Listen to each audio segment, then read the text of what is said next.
આજે આપણે કેરીના ગોટલાનો મુખવાસ બનાવીશું. એના માટે આ રીતે મેં ભેગા કરેલા કેરીના ગોટલા છે એને આપણે હવે ભાગી દઈશું અને મેથી ગોટલી કાઢી લઈશું. ચલો હવે આપણે ગોટલાની અંદરથી ગોટલી આ રીતના બધી કાઢી નાખી. જો બધી ગોટલી આ રીતના કાઢી નાખી. હવે આપણે બે પાણીમાં ધોઈ નાખીશું. આ રીતે મોટા વાસણની અંદર આપણે પાણી લઈશું અને પછી એની અંદર બધી ગોટલી નાખી દઈશું.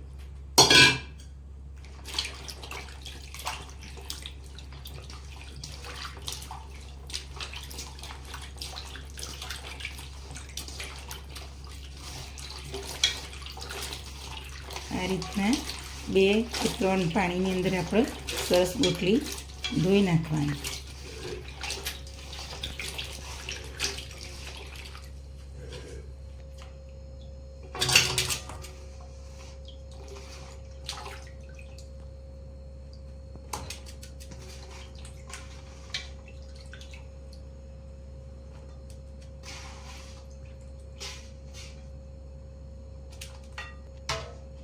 હવે આ પાણી આપણે ઢોરી દઈશું અને નવું બીજું લઈ લઈશું. હવે આપણે બીજી વાર પણ પાણીમાંથી ધોઈ કાઢીશું આ રીતના.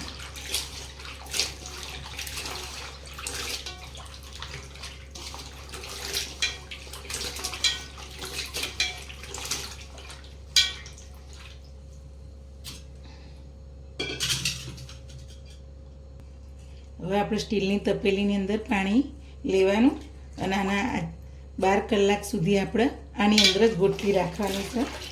એટલે આમાં ધોઈ અને બીજા પાણીમાં આપણે નાખી દઈશું.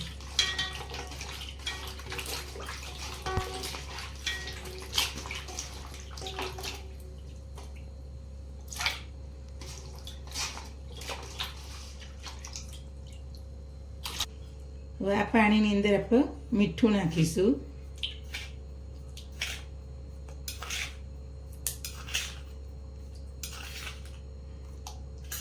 પાંચ મોટી ચમચી આપણે મીઠું નાખ્યું.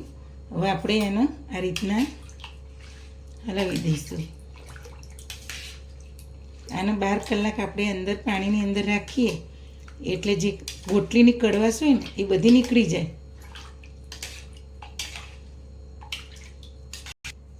હવે આપણે આની ઉપર તાસક ઢાંકી અને 12 કલાક સુધી રહેવા દઈશું.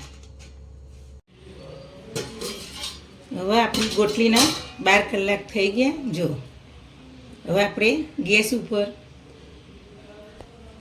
ગેસ ચાલુ કરી અને કુકર મૂકી અને પાણી આપણે ગરમ થવા મૂકી દઈશું.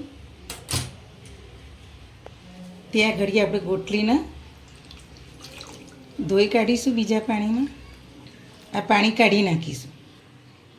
હવે બીજું ચોખ્ખું પાણી રેડી આપણે ગોટલીના રીતના ધોઈ કાઢીએ પાછી.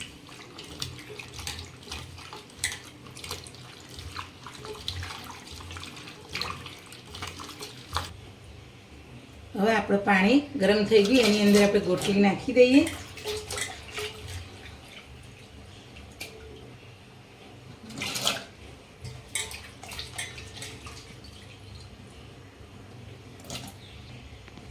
હવે આની અંદર આપણે 2 ચમચી મીઠું નાખીશું.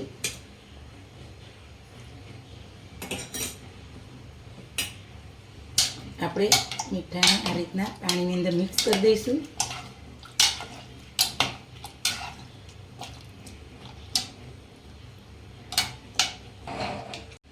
હવે આપણે કુકરનું ઢાંકણું બંધ કરી દઈશું અને 2 સીટી થવા દઈશું. હવે આપણે ગોટલી જોઈ લઈએ.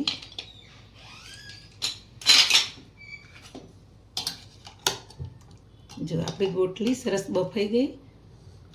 હવે એને આપણે આ રીતના વાટકામાં કાણાવાળા વાટકામાં કાઢી લઈએ.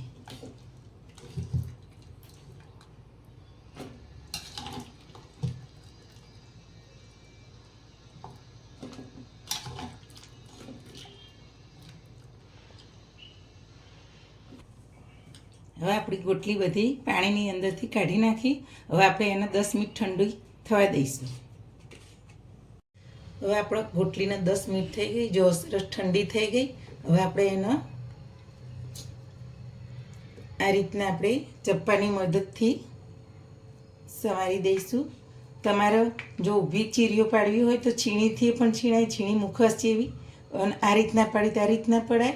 અને આપણે રેફરનું મશીન હોય એનાથી તમારે મોટી સ્લાઇડ પાડવી હોય તો મોટી પણ પડાય. પણ અમે આ રીતના પાડીએ છીએ એટલે આપણે આ રીતના બધી ચપ્પાની મદદથી આ રીતના સમારી લઈએ. પાતળી પાતળી સમારી લઈએ આ રીતના. જો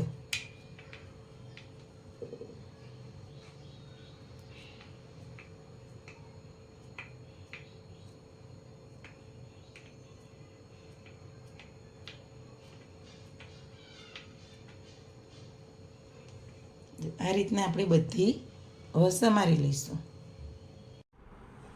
હવે આપણી ગોટલી બધી મેં સમારી દીધી. જો આ રીતના. હવે એને આ રીતના કોઈ પણ કપડું પાથરી, દુપટ્ટો પાથરી એની અંદર આપણે આ રીતના પોરી કરીશું સૂકવવા માટે.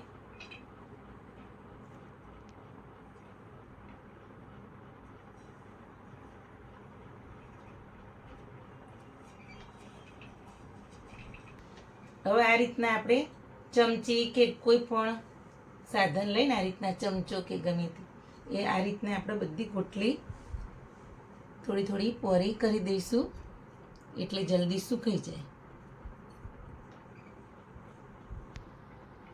હવે જો આપણી ગોટલી આ રીતના મેં બધી પોરી કરી દીધી. હવે આપણે જો તડકે રાખવી હોય તો 5 થી 6 કલાક સૂકવવાનું, અને ઘરની અંદર રાખવી હોય પંખા નીચે કે પંખા વગર તો 12 કલાક રાખવાની અને સૂકવવા દેવાની. હવે આપણી ગોટલીના 12 કલાક થઈ ગયા.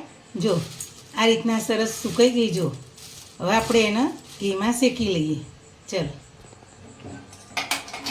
આ રીતે જાડા તળિયાવાળી જ આપણે કઢાઈ લેવાની.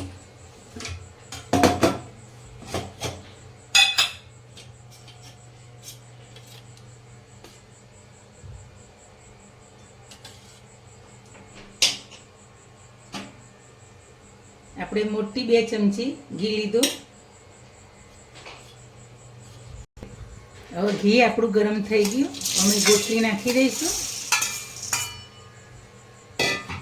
હવે આપણે ગેસને ધીમો કરી દઈશું. ધીમા ગેસે જ આપણે ઘી એની અંદર શેકવાની.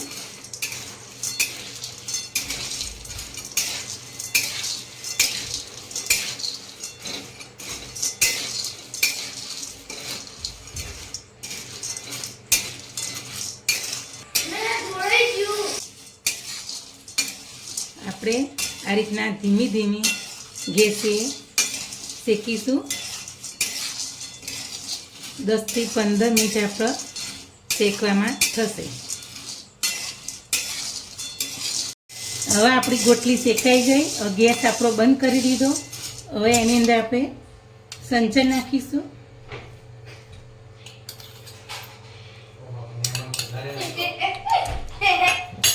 ત્રણ ચમચી જેટલું આપણે સંચર નાખીએ.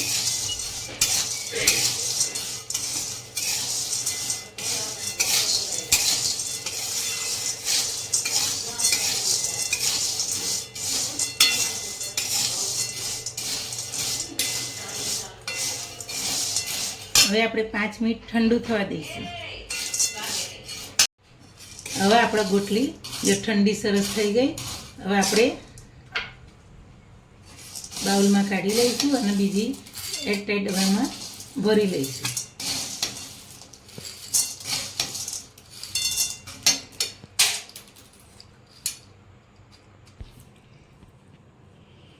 હવે આપણો ગોટલીનો મુખવાસ તૈયાર થઈ ગયો.